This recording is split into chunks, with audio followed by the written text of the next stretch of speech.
உடுமலை பஞ்சலிங்க அருவியில் வெள்ளப்பெருக்கு ஏற்பட்டிருப்பதால் பக்தர்கள் பொதுமக்கள் அருவியில் குளிப்பதற்கு தடை விதிக்கப்பட்டுள்ளது.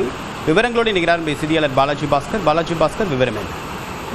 தேவப்பிரியன், அதாவது திருப்பூர் மாவட்டத்தின் பல்வேறு பகுதிகளிலும் கடந்த சில தினங்களாக, அதாவது குறிப்பாக 2 தினங்களாக தொடர்ந்து அவ்வப்போது மழையானது பெய்து வருகிறது. அதிலும் குறிப்பாக உடுமலை மற்றும் திருமூர்த்தி மலையின் நீர்பிடிப்பு பகுதிகளில் பெய்து வரக்கூடிய கனமழையின் காரணமாக இன்று திருமூர்த்தி பஞ்சலிங்க அருவியில் வெள்ளப்பெருக்கானது ஏற்பட்டுள்ளது. இதன் காரணமாக அருவியில் பக்தர்கள் மற்றும் பொதுமக்களுக்கு குளிக்க தடை விதிக்கப்பட்டுள்ளது.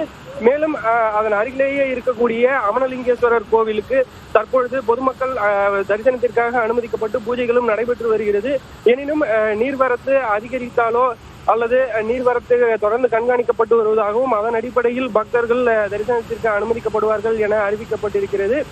தற்பொழுது தீபாவளி விடுமுறை நெருங்கி வரும் நிலையில் இதுபோன்ற அருவிகளில் குளிக்க ஏராளமானோர் செல்லலாம் என திட்டமிட்டிருந்த நிலையில் தற்பொழுது நீர்வரத்து அதிகரிப்பு காரணமாக தடை விதிக்கப்பட்டுள்ளது பொதுமக்களுக்கு ஏமாற்றத்தை ஏற்படுத்தி இருக்கிறது. தேவா, விவரங்களுக்கு நன்றி பாலாஜி.